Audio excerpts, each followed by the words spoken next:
Assalamualaikum warahmatullahi wabarakatuh. Innal hamdalillah nahmaduhu wa nasta'inuhu wa nastaghfiruh wa na'udzu billahi min shururi anfusina wa min sayyiati a'malina. May yahdihillahu fala mudilla lahu wa may yudlil falan tajida lahu waliyyan mursyida. Asyhadu an la ilaha illallah wahdahu la syarika lah wa asyhadu anna Muhammadan abduhu wa rasuluhu la nabiyya ba'dah. Allahumma salli ala sayyidina wa habibina wa qurrati a'yunina Muhammadin wa ala alihi wa sahbihi ajma'in. Allahumma arzuqna fahman nabiyyin wa hifdhal mursalin wa ilhamal malaikatil muqarrabin bi rahmatika ya arhamar rahimin. Allahumma inna nas'aluka ilman nafi'a wa qalban khashi'a wa amalan mutaqabbala wa rizqan halalan tayyiban mubaraka. Rabbana zidna ilma warzuqna fahma. Allahumma a'inna ala dzikrika wa syukrika wa husni ibadatik. Allahumma inna nas'aluka husnal khatimah wa na'udzubika min su'il khatimah. Taqabbal minna ya karim walhamdulillahi rabbil alamin. Bapak Ibu jamaah salat subuh yang dimuliakan Allah Subhanahu wa taala, tentu kita bersyukur kepada Allah Subhanahu wa taala karena pada pagi hari ini kita telah diberikan nikmat yang luar biasa oleh Allah Subhanahu wa taala, di mana kita bisa melaksanakan satu dari sekian banyak kewajiban kita kepada Allah Subhanahu wa taala, yaitu salat subuh berjamaah. Saya sering mengatakan bahwa kita masih diberikan hati yang mau salat. Itu rizki dari Allah Subhanahu wa taala. Di tengah banyak orang pagi ini, hari ini itu punya hati, punya kesehatan, punya kesempatan, punya kemampuan, tapi mereka tidak memiliki hati yang mau sholat. Tidak ada hajat sama sholat. Dulu kita sering berpikir bahwa kalau kita mau melejitkan rizki, mau minta rizki kepada Allah yang berlimpah, yang lebih banyak, kita akan melaksanakan sholat duha. Ada yang kemudian 2 rakaat, ada yang kemudian 4 rakaat, ada yang bahkan sampai 8 rakaat. Mari hari ini kita rubah bahwa kita sudah bisa sholat duha, itu sudah rizki dari Allah Subhanahu wa ta'ala. Kita sudah bisa melaksanakan sholat duha, itu sudah rizki sebelum rizki yang lain. Ada banyak orang hari ini itu jangankan mau sholat duha, dalam pikirannya itu tidak ada satu kalimat sholat pun di dalam pikirannya. Di dalam daily activity-nya itu, jadwal kegiatan hariannya itu tidak ada. Dia menjadwalkan untuk sholat duhur, asar, maghrib, apalagi sholat duha, sholat sunnah, tidak ada. Sementara kita oleh Allah Subhanahu wa ta'ala dikasih hati yang kemudian mau sholat duha, mau sholat sunnah rawatib, mau sholat fardu dan lain sebagainya. Itu sudah rizki yang besar dari Allah Subhanahu wa ta'ala. Para ulama mengatakan as-salatu quwwah. Salat itu bagi seorang yang beriman itu adalah kekuatan. Bagi kita, salat itu kekuatan. Karena kalau kita menghadapi kehidupan ini hanya bersandar pada kecerdasan kita, kekuatan kita, kita ada titik lemahnya, Pak. Ada titik bosannya, ada titik lelahnya. Saya beberapa hari yang lalu mendapatkan satu video yang mungkin viral di Surabaya, dan ini sering saya sampaikan. Beberapa hari yang lalu, mungkin nggak nyampe sebulan, Pak. Dalam video itu ada salah seorang saudara kita yang kemudian dia memutuskan untuk bunuh diri. Dia tidur di atas rel kereta kemudian dilindas, Pak. Mungkin orang ini dia mungkin sudah tidak kuat lagi menghadapi berbagai macam masalah yang ada dalam hidupnya. Ketika memorinya full dengan problem, kemudian dia minta bantuan ke sana kemari, ke tetangganya, ke kerabatnya, gak ada solusi sama sekali. Dia mungkin berpikir waktu itu mati adalah solusi.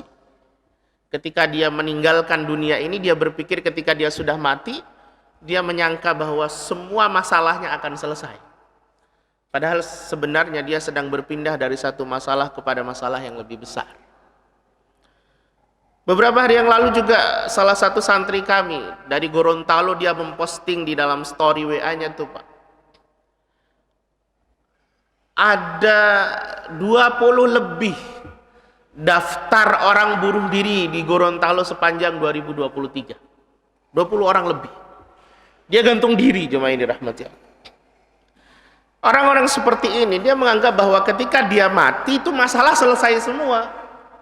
Padahal sebenarnya dia sedang berpindah dari satu masalah kepada masalah yang lebih besar. Bunuh diri itu Pak, jemaah ini rahmati Allah, itu Allah nggak ridho. Ada salah seorang sahabat baginda Rasul ketika terjadi perang Uhud yang luar biasa. Waktu itu kita tahu perang Uhud, para sahabat banyak kehilangan sahabatnya, di mana kaum muslimin waktu itu yang syahid luar biasa banyak. Tentu secara jumlah yang syahid mereka kalah. Cuma yang menarik waktu itu ketika para sahabat memeriksa teman-temannya atau sahabat-sahabatnya yang syahid, yang meninggal, yang gugur di medan perang, kemudian ditata begitu, para sahabat kemudian menemukan salah seorang sahabat yang mati dalam keadaan di mana tubuhnya itu sudah tersayat pedang, tertancap panah, mungkin juga ada tancapan tombak dan lain sebagainya. Lukanya parah sekali, banyak.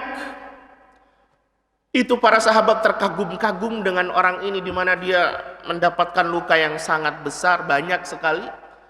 Mereka menganggap bahwa lukanya itu nanti menjadi saksi di hari kiamat. Darah yang mencucur dari tubuhnya itu akan menjadi saksi dan bukti perjuangannya di hari kiamat dan di hadapan Allah. Mereka kemudian bersepakat bahwa dia adalah ahli jannah, dia adalah orang yang nanti masuk ke dalam surga. Tiba-tiba baginda Rasul ketika melihat orang ini, baginda Rasul bilang, huwa min ahlin nar, dia justru masuk neraka. Coba bayangkan, dia justru masuk neraka. Itu para sahabat bertanya-tanya, ya Rasulullah, loh gimana ceritanya? Ini orang syahid, kita melihat sendiri bahwa di dalam tubuhnya, sekujur tubuhnya penuh dengan luka, kok tiba-tiba kemudian dia termasuk ahli neraka? Kata baginda Rasul, ketika perang berkecamuk, luka sayatan ada, terkena pada dirinya, tombak terkena pada dirinya, panah juga terkena pada dirinya. Dia kemudian menancapkan, karena dia tidak tahan menahan rasa sakit nazaknya itu, gak kunjung meninggal, dan menahan rasa sakit yang sangat luar biasa. Dia tancapkan pedangnya, dia mengatakan tancapkan panahnya ke dadanya, sehingga akhirnya kemudian dia bisa mempercepat kematiannya. Bunuh diri dia, jemaah yang dirahmati Allah. Maka bagi seorang yang beriman, salat itu kekuatan Pak. Salat itu kekuatan. Maka kenapa Allah bilang di dalam Quran, ya ayyuhalladzina amanu sta'inu bisabri wassalah. Wahai orang-orang yang beriman, minta tolonglah kalian kepada Allah dengan wasilah salat dan sabar. Jadi kalau kita punya salat, masih bisa komitmen dengan salat, kita punya kekuatan dalam hidup ini dengan berbagai macam masalah yang akan masuk ke dalam diri kita. Ini kita ini kan manusia hidup Pak. Salah satu konsekuensi bagi manusia yang masih hidup hari ini adalah dia tetap akan dikasih masalah oleh Allah Subhanahu wa Ta'ala. Terus setiap hari, gak akan ada habisnya. Habis masalah selesai, masalah satu, dia akan masuk masalah berikutnya. Sampai kapan? Sampai mati. Yang gak punya masalah hanya jenazah, jemaah yang dirahmati. Kita yang masih hidup pasti ada masalah. Dan itu butuh penopangnya. Bagi orang yang beriman, penopang dalam hidup kita adalah salat. Itulah kenapa baginda Rasul ketika di awal-awal beliau mendapatkan mandat risalah, mandat kerasulan, beliau diutus, Salah satu syariat yang paling awal itu diturunkan kepada beliau adalah syariat salat, Pak. Tentu bukan salat yang 5 waktu. Karena salat yang 5 waktu itu baru diturunkan di tahun ke-10, ada yang mengatakan di tahun ke-11 saat peristiwa Isra Mi'raj. Tapi salat yang awal-awal diturunkan, itu ada yang mengatakan salat tahajud sebagai salat yang wajib pertama-tama. Ada juga yang mengatakan salat 2 rakaat di pagi hari, salat 2 rakaat di petang hari. Tapi dari 13 tahun baginda Rasul ada di Mekah, itu adalah syariat yang awal-awal diturunkan salat. Dan tidak banyak waktu itu syariat yang diturunkan. Karena memang baginda Rasul fokus pada pembenahan akidah, tauhid, dan keimanan para sahabat. Tapi sholat termasuk yang diturunkan di awal. Kenapa seperti itu? Begini,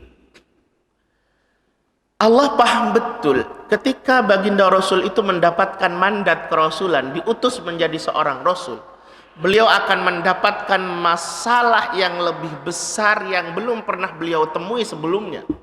Beliau akan mendapatkan cobaan yang lebih besar yang belum pernah beliau temui sebelumnya.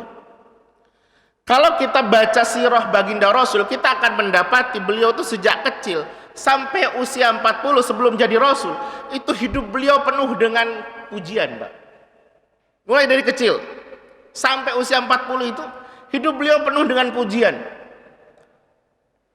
Orang semua paham bahwa Muhammad adalah Al-Amin. Orang semua paham bahwa Muhammad orang jujur, orang amanah, punya akhlak yang baik, punya moralitas yang tinggi. Semua memuji.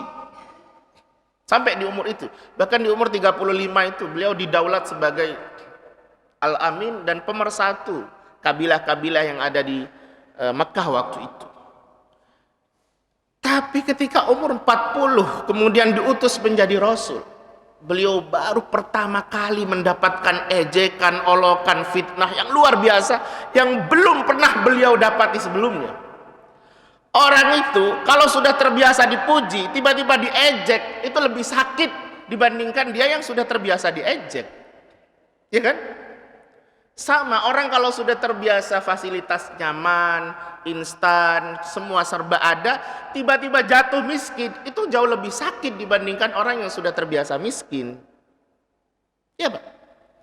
Itu cobaan luar biasa, maka Allah kasih penopang waktu itu. Allah kasih kekuatan, tentu bukan hanya kekuatan fisik. Yang paling utama waktu itu Allah kasih kekuatan ruhani, dan kekuatan ruhani itu bersumber pada salat dan semua kebaikan-kebaikan beliau. Maka beliau kuat menghadapi itu sepanjang 23 tahun itu. Maka jemaah yang dirahmati Allah, kita ini kalau komitmen sama salat, minimal komitmen sama salat, kita tahu, Pak, cara kembali, cara meminta solusi kepada siapa ketika kita mentok luar biasa nggak punya jalan. Yang tadi saya ceritakan itu, mereka itu nggak paham bahwa ternyata ada zat yang punya solusi ketika semua benturan-benturan itu tidak punya jalan. Yang mereka paham, kalau saya mati ini selesai. Mereka nggak paham bahwa dia punya Tuhan yang kalau dimintain solusi, Allah kasih solusi. Maka salat penting dalam hidup kita, jemaah yang dirahmati. Penting sekali. Nah, kalau kita subuh ini masih punya hati yang mau salat, apalagi subuh, jemaah yang dirahmati Allah, di tengah kita punya opsi untuk meneruskan tidur, kemudian kita masih mau bangun dan mau salat, itu berarti Allah kasih kita karunia yang sangat luar biasa besar, dan kita perlu bersyukur untuk itu. Baik. Jemaah yang dirahmati Allah Subhanahu wa taala, kita akan memulai kajian kita pada pagi hari ini. Saya awali dari ini semua kisah, Pak. Ini temanya kisah, tapi ada banyak hikmah atau pelajaran yang bisa kita ambil. Jemaah yang dirahmati Allah, di Mesir itu kita mengenal istilah Fir'aun. Fir'aun itu bukan nama orang, tapi Fir'aun itu adalah nama jabatan. jabatan tertinggi di Mesir. Jadi kalau jabatan tertinggi atau pimpinan tertinggi di Mesir itu selalu disebut Fir'aun, tapi kadang ada disebut Malik. Jadi jabatan tertinggi di Mesir itu ada dua istilah. Satu Fir'aun, satu Malik. Apa artinya Malik? Raja. Fir'aun itu bahasa kita presiden. Malik itu juga presiden. Artinya pimpinan tertinggi di Mesir itu sepanjang peradaban Mesir itu ada dua, ada satu Fir'aun, ada satu Malik. Apa bedanya? Fir'aun itu istilah itu dipakai ketika pimpinan tertinggi di Mesir itu berasal dari orang Mesir asli, atau bahasa kita orang Kipti, maka dia disebut Fir'aun. Kapan itu disebut Malik? Disebut Malik ketika pimpinan tertinggi orang Mesir waktu itu berasal dari orang bukan Mesir atau orang bukan Kipti atau orang non Mesir, disebut Malik.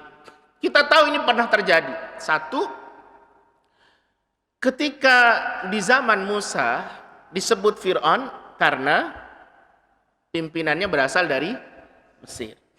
Ketika zaman Yusuf alaihissalam itu tidak ada kalimat Fir'aun. Bapak lihat dalam surah Yusuf itu tidak ada satupun kalimat Fir'aun. Padahal Yusuf waktu itu hidup juga di Mesir. Justru yang ada kalimat Malik.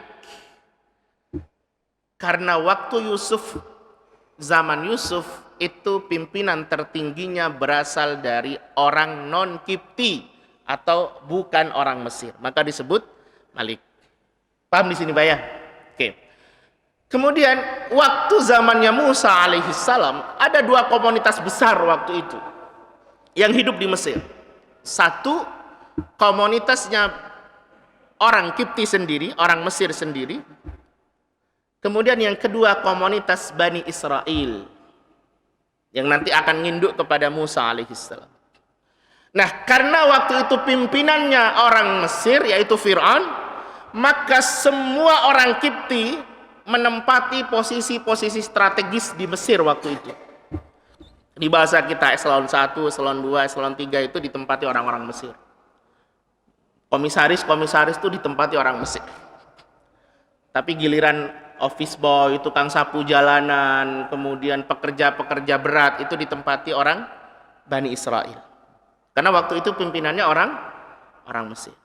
Oke. Jemaah yang dirahmati Allah, otomatis di zaman Musa alaihissalam orang Bani Israel itu terpinggirkan, dia terzalimi.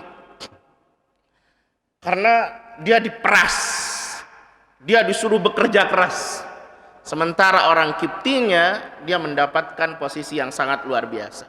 Nah, suatu hari Fir'aun itu kemudian bermimpi. Dalam mimpinya dia melihat bahwa ada kobaran api dari Baitul Maqdis itu datang ke Mesir dan kemudian melalap semua istana Fir'aun, berikut juga orang Kiptinya dilalap. Jemaah yang dirahmati Allah, tentu waktu itu kemudian Fir'aun terperanjat dari tidurnya, dia kaget, dia khawatir, dia ketakutan. Maka malam itu juga dia minta kepada semua penasehatnya untuk datang dan berkumpul. Penasehatnya Fir'aun itu, jemaah yang dirahmati Allah, dia berasal dari cendekiawan, ahli nujum, tukang sihir. Jadi penasehatnya terdiri dari itu. Maka semua ngumpul, jemaah yang dirahmati Allah. Ketika semua ngumpul, Fir'aun mulai bicara. Kata Fir'aun, saya bermimpi bahwa dalam mimpiku aku melihat ada kobaran api datang dari Baitul Maqdis. Kemudian kobaran api itu melalap semua istanaku, menghancurkan semua istanaku.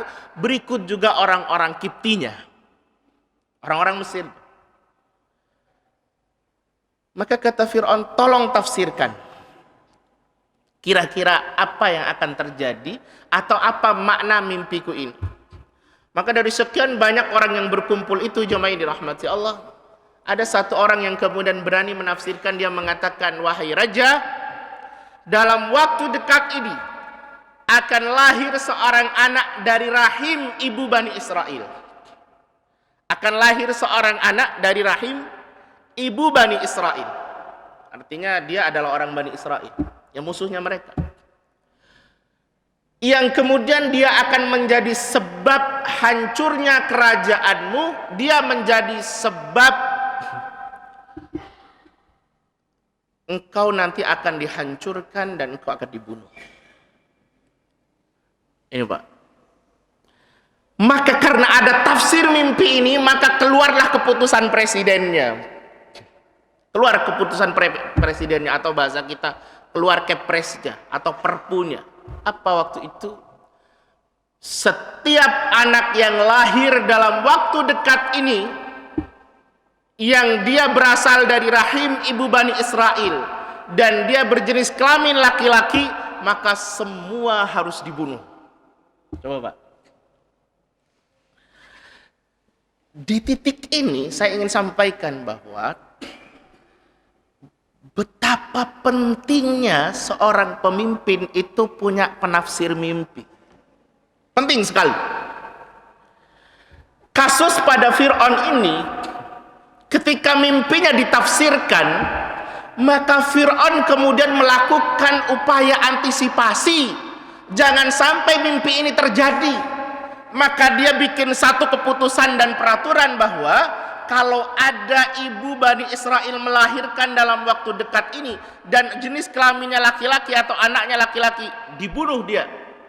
Biar tidak nanti ketika dewasa anak laki-laki ini menghancurkan istana saya.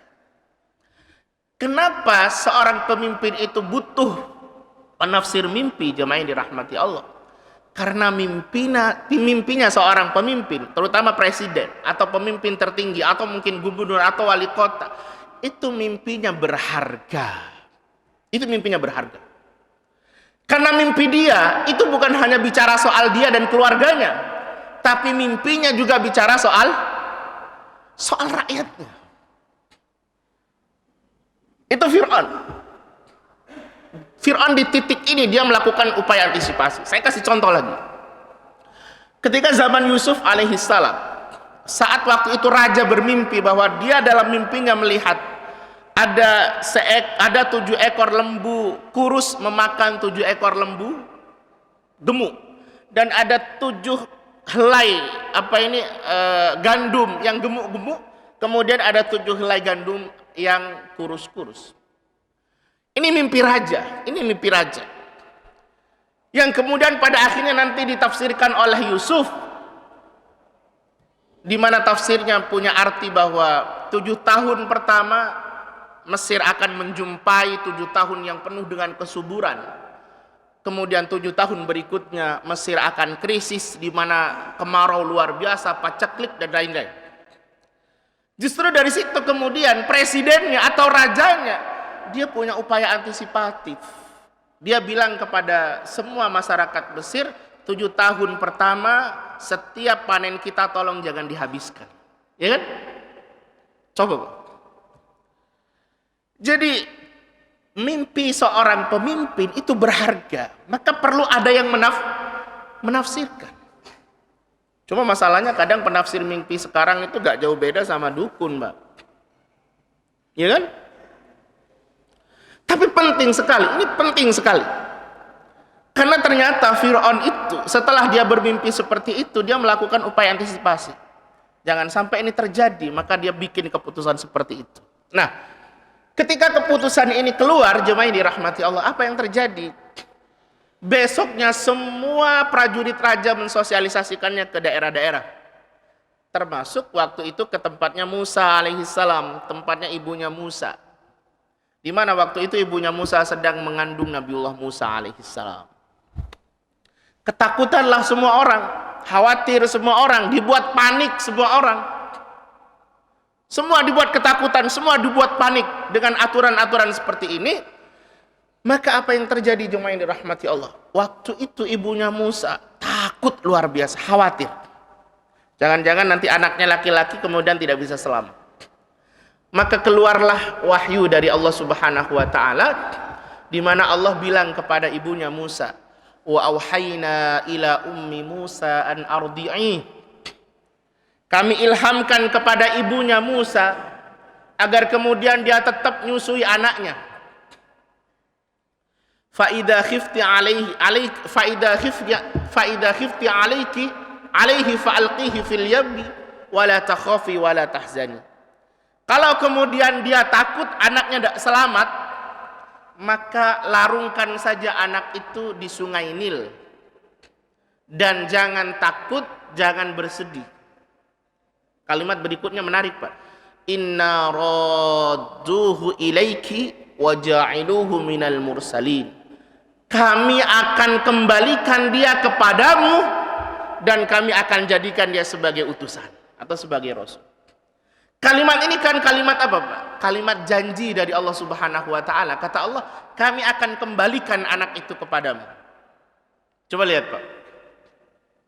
Ketika Musa lahir, langsung saja kemudian ibu itu melarungkan atau menghanyutkan anaknya, dikasih peti gitu, Pak. Kemudian dihanyutkan ke sungai ini.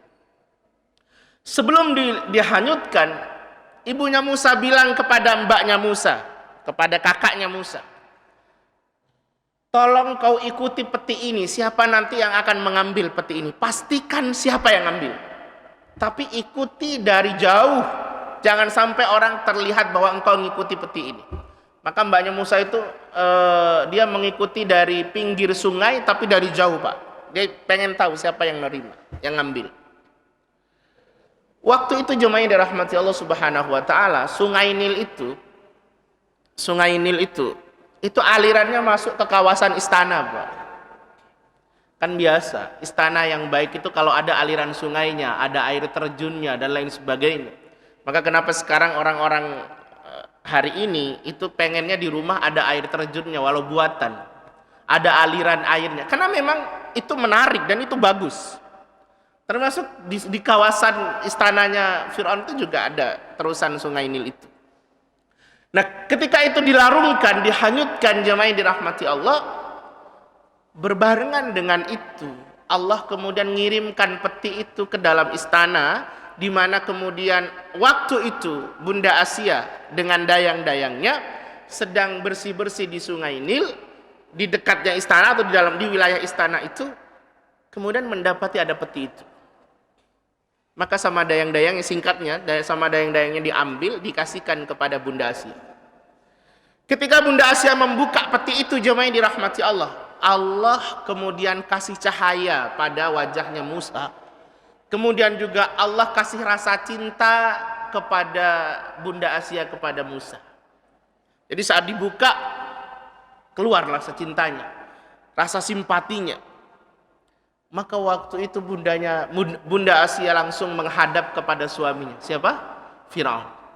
Dia bilang begini, wa qalat imra'atu Fir'aun qurratu 'ainin li walak la taqtuluh.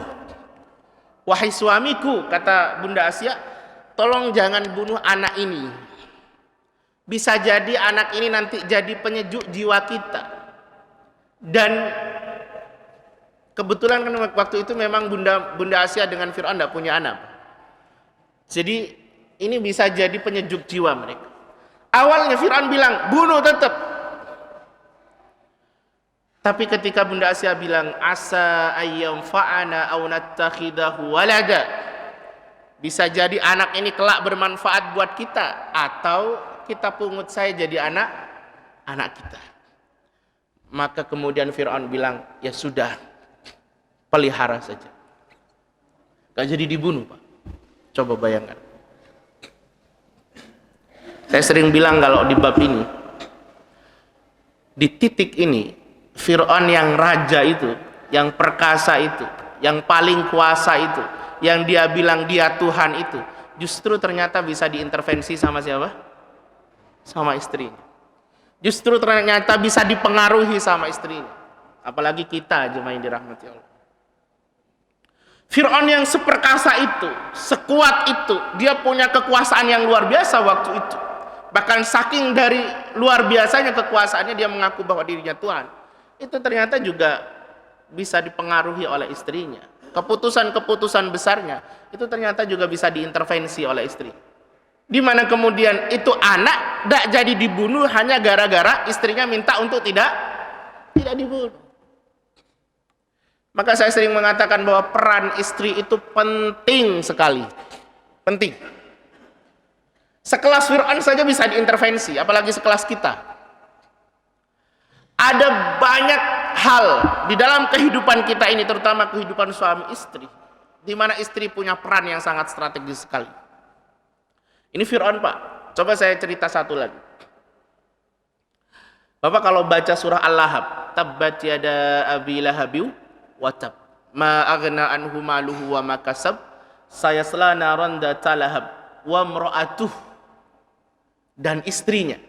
Kelak kami akan memasukkan Abu Lahab ke dalam api neraka, begitu juga istrinya. Loh, apa peran istrinya? Istrinya namanya siapa, Pak? Ummu Jamil. Ummu Jamil ini ternyata dia dimasukkan oleh Allah dalam surah Al-Masad itu, dalam surah Al-Lahab itu, sebagai orang yang juga kelak akan masuk ke dalam neraka. Itu karena Ummu Jamil punya pengaruh besar dalam menjadikan suaminya benci pada baginda Rasul Shallallahu Alaihi Wasallam. Jadi yang membuat Abu Lahab itu akhirnya benci luar biasa kepada Muhammad itu karena Ummu Jamil mempengaruhi dan mengintervensi. Dia selalu mensupport suaminya untuk kemudian terus membenci Muhammad. Kenapa Ummu Jamil melakukan itu? Karena Ummu Jamil waktu itu iri dengan Khadijah. Kenapa iri dengan Khadijah? Karena sepanjang hidupnya dia tidak pernah bisa mengalahkan Khadijah dari sisi apapun. Dari sisi kecantikan enggak, dari sisi kekayaan enggak, dari sisi syaraf enggak, kehormatan enggak, kemuliaan enggak. Maka karena dia tidak bisa mengalahkan Khadijah, rasa hasadnya muncul, rasa irinya muncul. Dia kemudian pengaruhi suaminya untuk benci kepada suami Khadijah. Itu, Pak. Maka betapa istri punya peran penting. Bapak tahu surah Al-Mujadilah itu? Kalimat baginda Rasul, surah Al-Mujadilah, surah At-Tahrim. Ya ayyuhan nabiyyu lima tuharrimu ma ahallallahu lak. Terusannya apa, Pak? Halo, terusannya apa? Kalau nggak ada yang jawab, selesai gitu, Pak. Ya ayyuhan nabiyyu lima tuharrimu ma ahallallahu lak tabtaghi mardata azwajik. Jelas sekali. Wahai Nabi, itu yang ditegur adalah baginda Rasul. Wahai Nabi, kenapa engkau sampai mengharamkan apa yang aku halalkan? Jadi baginda Rasul itu dulu pernah mengharamkan madu, padahal Allah halalkan. Tabtaghi mardata azwajik, hanya gara-gara engkau ingin istrimu senang. Coba, Pak. Nah, betapa emak-emak punya power. Hanya gara-gara tabtaghi mardata azwajik, hanya gara-gara engkau ingin istrimu ridho, ingin istrimu bahagia, ingin istrimu senang, sampai engkau kemudian mengharamkan apa yang aku halalkan. Itu baginda Rasul tuh, apalagi kita, maka saya bilang apalagi kita. Maka betapa perempuan itu, istri kita yang ada di rumah itu, dia punya peran besar dalam hidup kita. Bahwa orang hari ini bisa prestis, bisa berada di puncak kesuksesan, bisa kemudian punya wibawa, dia punya karir yang luar biasa. Itu tentu support istri di belakang sangat punya pengaruh. Saya saja, Pak, kalau ngisi begini nih, berangkat tadi, istri cemberut, aduh itu ngisinya amburadul, cuma yang dirahmati Allah. Iya, karena nanti pulang juga bakalan nggak disapa ini. Maka ibu-ibu yang di belakang itu punya peran penting sekali, walaupun dia hanya di rumah tuh bahasa kita. Dia punya peran. Ketika baginda Rasul Shallallahu Alaihi Wasallam itu pertama kali mendapatkan wahyu dengan kalimat Iqra, kemudian 5 surat surat apa itu, Pak? Al-A'la itu beliau ketakutan luar biasa. Kita tahu tuh kisahnya. Saking dari ketakutannya, beliau kemudian sampai lari tuh, Pak, dari atas puncak Gua Hira itu lari ke bawah, beliau langsung masuk ke rumah Khadijah. Ketika beliau sampai di rumah Khadijah, Beliau kemudian diselimuti oleh Khadijah sampai akhirnya tenang. Baru besoknya beliau dibawa oleh Khadijah ke pamannya Waraqah ibn Nawfal. Waraqah ibn Nawfal itu adalah salah satu dari 4 orang yang masih lurus di zaman itu. 1 dari 4 orang yang masih lurus di zaman itu. Dia masih punya akidah yang bagus di tengah kejahiliaan itu. Dibawalah ke Waraqah. Kemudian baginda Rasul menceritakan bahwa malam itu aku begini, aku begini, aku begini, aku melihat ini, aku melihat itu. Kata Waraqah ibn Nawfal, apa yang datang kepadamu ponaanku atau Muhammad, karena Waraqah itu adalah pamannya Khadijah, berarti juga Muhammad itu adalah ponaannya Khadijah, Waraqah ibn Nawfal. Kata Waraqah, apa yang kau lihat itu adalah, dan apa yang datang kepadamu itu juga yang datang kepada Musa alaihissalam. Seandainya, kata Waraqah, aku masih diberikan umur sampai ketika engkau diusir oleh kaummu, maka akulah yang akan menjadi orang pertama dan terdepan dalam membelamu. Itu baginda Rasul nanya kepada Waraqah, loh, masa sampai aku diusir? Masa sampai aku diusir? Kata Waraqah ibn Nawfal, tidak ada satu Rasul pun melainkan dia diusir oleh kaumnya. Di situ Khadijah mendengar apa yang diucapkan oleh pamannya itu. Dan dia punya pandangan bagaimana nanti masa depan suaminya.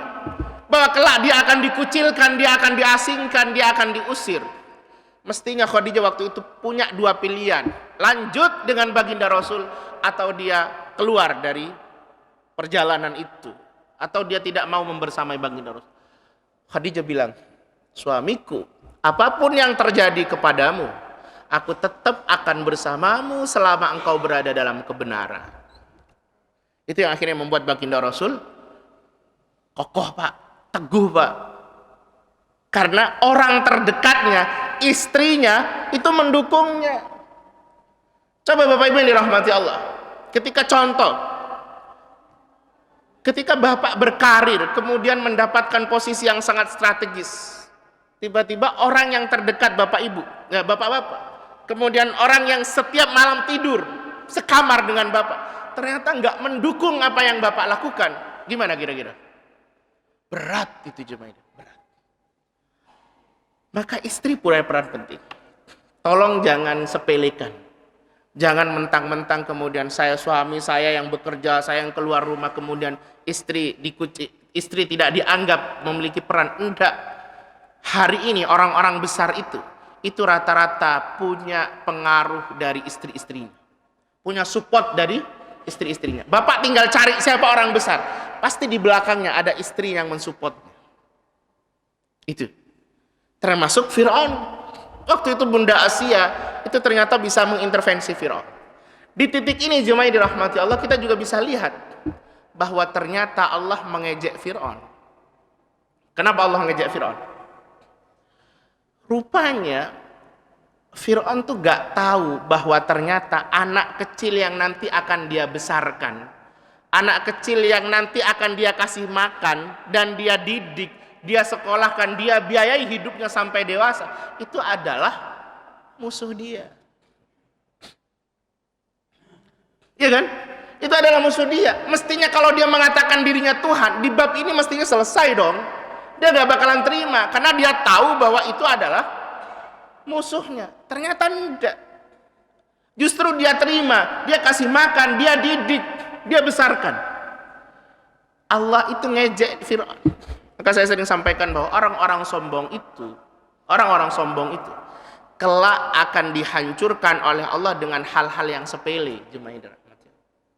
Fir'aun itu nggak butuh Nabiullah Musa untuk kemudian menghabisi Fir'aun. Enggak. Nabiullah Musa nggak menghabiskan Fir'aun, nggak menghabisi Fir'aun. Namrud itu Allah nggak butuh Ibrahim untuk kemudian menghabisi Namrud. Allah cuma kirimkan seekor lalat masuk ke dalam hidungnya, kemudian merongrong semua organ tubuh di dalamnya. Akhirnya dia kemudian meninggal. Abu Jahal yang dia dianggap oleh para ahli sirah sebagai Fir'aunnya Nabiullah Muhammad SAW, itu Allah tidak menggunakan tangan baginda Rasul untuk kemudian menghabisi Abu Jahal. Allah waktu itu cukup mengirimkan 2 anak kecil ketika perang Badar, di mana 2 anak kecil ini saking dari kecilnya itu mereka sampai bisa masuk lewat selangkangannya Abu Jahal, Pak. Jadi ketika mereka mau membunuh Abu Jahal itu, yang satu masuk di selangkangannya, kemudian disayat itu tumitnya, dua-duanya jatuh Abu Jahal, kemudian digorok, mati dia. Jadi orang-orang sombong, orang yang merasa besar, orang yang merasa paling bisa dan lain sebagainya, itu adalah orang-orang yang kelak akan dihancurkan oleh Allah dengan hal-hal yang remeh-temeh, karena Allah sangat cemburu pada kesombongannya. Oke, saya lanjutkan. Ketika kemudian diputuskan untuk dipelihara, malam harinya apa yang terjadi? Nabiullah Musa alaihi salam waktu itu menangis luar biasa karena beliau butuh ASI, Pak. Beliau butuh ASI. Maka semua orang perempuan, wanita-wanita, dayang-dayang yang ada di istana itu kemudian didekatkan kepada Musa. Siapa kira-kira yang bisa nyusui? Siapa yang kira-kira cocok? Ternyata tidak ada yang cocok, Pak. Maka keluarlah pengumuman yang dibuat oleh Bunda Asia bahwa raja istana butuh ibu susuan untuk menyusui anak angkat raja. Dikasih imbalan dan lain sebagainya, disebar, Pak. Taklimat ini, pengumuman ini sampai ke pasar-pasar, sampai ke desa-desa, hingga akhirnya pengumuman ini ditangkap oleh siapa? Oleh mbaknya Musa yang tadi dikirim oleh ibunya Musa, bahwa Musa butuh ASI. Maka waktu itu mbaknya Musa minta izin masuk ke dalam istana, kemudian minta izin bertemu dengan Bunda Asia. Dan mbaknya Musa bilang, aku bisa rekomendasikan kepadamu seorang ibu susuan yang sudah terbiasa nyusui anak angkat atau nyusui anak susuan, dan dia butuh uang. Lihat kalimatnya, Pak, ini pintar sekali. Jadi mbaknya Musa nggak bilang, aku rekomendasikan kepadamu seorang ibu yang bisa nyusui anak ini. Enggak, karena kalau bilang begitu pasti dicurigai. Dia bilang, aku rekomendasikan kepadamu seorang ibu susuan yang sudah terbiasa menyusui anak susuan, dan dia butuh uang. Dan dia butuh uang. Sehingga dengan kalimat begini akhirnya tidak curiga bahwa memang ini adalah jasa. Ini jasa. Oke, maka didatangkan ibunya Musa, didekatkan kepada Musa. Apa yang terjadi, jemaah yang dirahmati Allah? Mau, Pak. Ya karena itu ibunya. Karena itu ibunya. Ketika mau, maka waktu itu Bunda Asia menawarkan kepada ibunya Musa, tinggallah engkau di istana, susui anakku ini, semua operasional dan kebutuhanmu ditanggung oleh istana. Terus apa yang terjadi? Ibu Musa nggak mau. Kata ibunya Musa, di belakang aku masih punya suami, aku punya anak beberapa, kemudian aku punya hewan ternak yang perlu aku urus. Kalau aku tinggal di istana, mereka nggak keurus nanti. Kalau mau, anak ini yang kubawa ke rumahku.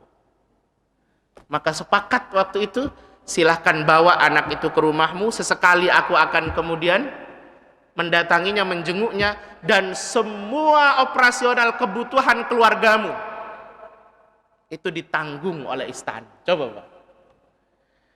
Maka waktu itu semua kebutuhan ibu Musa, ayah Musa, dan kakak-kakaknya Musa semua ditanggung sama istana. Coba antum bisa bayangkan bahwa janji Allah ketika Allah bilang, inna raduhu ilaiki wa ja'iluhu minal mursalin, kami akan kembalikan dia ke pangkuanmu dan kami jadikan dia sebagai seorang rasul. Itu hanya sehari terbukti, jemaah yang dirahmati. Itu sehari terbukti. Cuma diribon sama Allah Subhanahu wa taala. Diribon sebentar. Tidak hanya sampai sehari, dikembalikan lagi oleh Allah Subhanahu wa taala justru dengan pengembalian yang sempurna. Maka dari sini kita belajar bahwa semua yang Allah sampaikan di dalam Quran, saya bilang semua, saya bilang semua yang Allah sampaikan di dalam Qurannya, tidak ada pengecualian sama sekali. Semua janji Allah, semua ancaman Allah yang Allah sampaikan di dalam Quran itu real. Itu pasti terjadi. Suka atau enggak kita, Pak? Sadar atau enggak kita, Pak? Logis ataupun enggak logis, pasti terjadi. Pasti terjadi. Sebagai orang yang beriman, kita perlu meyakini itu. Termasuk yang sering kemudian hari ini menjadi ketakutan, termasuk khilafah ala minhajin nubuwah, itu merupakan janji Allah Subhanahu wa taala yang pasti juga akan terjadi. Suka atau enggak suka? Karena itu janji Allah di dalam Quran, dan itu pasti terjadi. Saya kasih contoh lagi. Tadi kita bicara tentang surah Al-Masad, surah Al-Lahab. Bapak Ibu yang dirahmati Allah, surah Al-Lahab ini turun waktu itu ketika pagi hari begini. Tiba-tiba baginda Rasul naik ke atas Bukit Buto, salah satu bukit yang ada di sekitaran kota Mekah waktu itu, di sekitaran Ka'bah. Kemudian beliau memanggil semua Bani Hashim. Semua Bani Hashim dipanggil, dan semua datang. Kemudian baginda Rasul bilang, bagaimana pendapat kalian kalau saya sampaikan kepada kalian bahwa di belakang bukit ini telah siap musuh-musuh kalian menunggang kuda, siap untuk menerkam kalian. Kalian percaya atau tidak? Orang Bani Hashim waktu itu semua mengatakan, bala ya Muhammad, tentu Muhammad kami percaya, karena selama ini engkau memang tidak pernah berdusta. Maka apa yang terjadi? Rupanya ternyata orang-orang kafir Quraisy itu kalau urusan selain agama mereka bilang aku percaya. Kalau bukan urusan agama kami percaya. Tapi kalau urusan sudah nyinggung urusan agama, ya tunggu dulu. Itu menguntungkan saya atau enggak? Kalau enggak menguntungkan ya tunggu dulu. Maka ketika mereka mengatakan tentu Muhammad kami percaya, beliau bilang begini, maka berhati-hatilah kalian terhadap datangnya azab Allah ketika kalian tidak beriman pada Allah Subhanahu wa taala. Itu Pak langsung muntab. Abu Lahab tuh nunjuk kepada baginda Rasul begini, tabban laka ya Muhammad, celaka engkau Muhammad, alihada jama'tana, apakah karena ini engkau kemudian mengumpulkan kami sepagi ini? Itu baginda Rasul enggak bergeming, enggak merespon, enggak menjawab, justru beliau nunduk. Karena berbarengan dengan itu datang wahyu dari Allah Subhanahu wa taala melalui malaikat Jibril, bunyinya adalah tabbat yada abi lahabiu watab. Celakalah kedua tangan Abu Lahab, dan benar celaka. Ma aghna anhu maluhu wa makasab, apa yang dia usahakan, apa yang dia miliki tidak berguna di hadapan Allah. Saya selana ronda talahab, kelak dia akan dimasukkan ke dalam api yang menyala-nyala. Coba Pak, apa menariknya? Ini kita sering baca surah Al-Lahab, tapi kadang kita melewatinya, sesuatu yang sangat istimewa. Bahwa waktu itu ayat ini berbicara tentang bagaimana Allah merendahkan Abu Lahab, sampai ayat ini mengklaim bahwa Abu Lahab masuk neraka. Padahal waktu itu Abu Lahab masih sehat, Pak. Dia masih ada persis di depan baginda Rasul. Dia belum mati, tapi putusan dari Allah bahwa dia masuk neraka sudah keluar. Ini kan menarik sekali, Pak. Mestinya kalau waktu itu Abu Lahab bilang, Muhammad, aku bersaksi bahwa tidak ada Tuhan selain Allah dan engkau adalah utusan Allah, maka kita perlu mendelete satu surat di dalam Quran namanya surah Al-Lahab. Tapi ternyata Abu Lahab itu hidup masih belasan tahun sejak ayat ini turun. Belasan tahun itu masih hidup. Ternyata Abu Lahab sama sekali tidak tergugah hatinya untuk masuk ke dalam agama Allah. Bahkan dia semakin benci, hingga akhirnya dia meninggal dalam keadaan yang sangat menjijikkan. Kenapa? Karena Allah sudah ngasih putusan. Allah sudah ketok palu, orang ini masuk neraka. Ya sudah selesai. Gak bisa dinasah tuh Pak, gak bisa dihapus. Dan barangkali saya menyangka bahwa Abu Lahab setiap hari mendengarkan itu, karena kaum muslimin waktu itu membaca pastinya, tabbat yada abi lahabi watab ma aghna anhu maluhu wa ma kasab, saya selana rondah talahab, aku masuk neraka terus dibilang sama mereka. Itu sama sekali gak membuat dia tergugah, padahal dia masih hidup belasan tahun. Maka kenapa saya bilang janji Allah itu benar. Dan itu mensyaratkan iman kita bahwa semua yang ada di dalam Quran itu pasti benar. Mau kita bilang itu gak sesuai dengan zaman kita, itu tidak sesuai dengan keadaan kita hari ini. Apa yang Allah sampaikan di dalam Quran itu sudah fix, itu final. Itu final, Pak. Gak bisa kemudian hari ini kita menasah itu, gak bisa. Sekelas Abu Lahab juga begitu. Maka terakhir saya ingin bilang begini. Lantas bagaimana kalau kita mendengar kalimat ini? Man amila salihah min dzakarin aw untha wa huwa mu'min falanuhyiyannahu hayatan thayyibah. Siapa saja yang dia beramal salih, laki atau perempuan, kemudian dia beriman pada Allah Subhanahu wa taala, maka pasti kami kasih dia kehidupan yang baik. Bapak percaya atau enggak? Percaya. Oke, kalau percaya, berarti syarat bisa dapat kehidupan yang baik itu cuma dua. Amal salih sama iman. Gak ada lagi.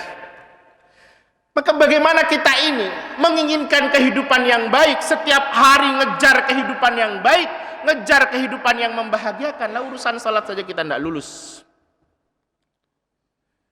Maka siapa saja orang yang dia tidak bisa beramal salih dan beriman pada Allah Subhanahu wa taala, maka kehidupan baiknya hanya fata morgana.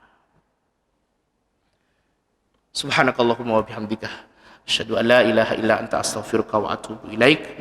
Rabbana zalamna anfusana wa illam taghfir lana wa tarhamna lanakunanna minal khasirin. La ilaha illa anta subhanaka inna kunna minadh dhalimin. Allahumma ij'alna wa auladana wa ahlana wa azwajana wa dhurriyyatina wa talamidana min ahli al-ilmi wa ahli al-khair wa la taj'alna wa iyyahum min ahli asy-syarri wad-dhair waj'alna wa iyyahum min ahli al-Qur'an wa ahli al-iman.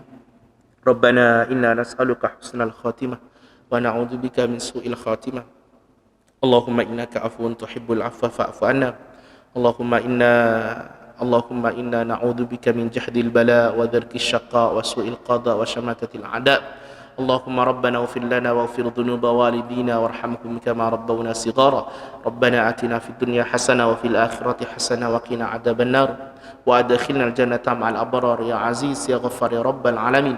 صلى الله على سيدنا وحبيبنا وقرة أعيننا محمد وعلى آله وصحبه أجمعين والحمد لله رب العالمين. Mohon maaf apabila ada kesalahan. Assalamualaikum warahmatullahi wabarakatuh.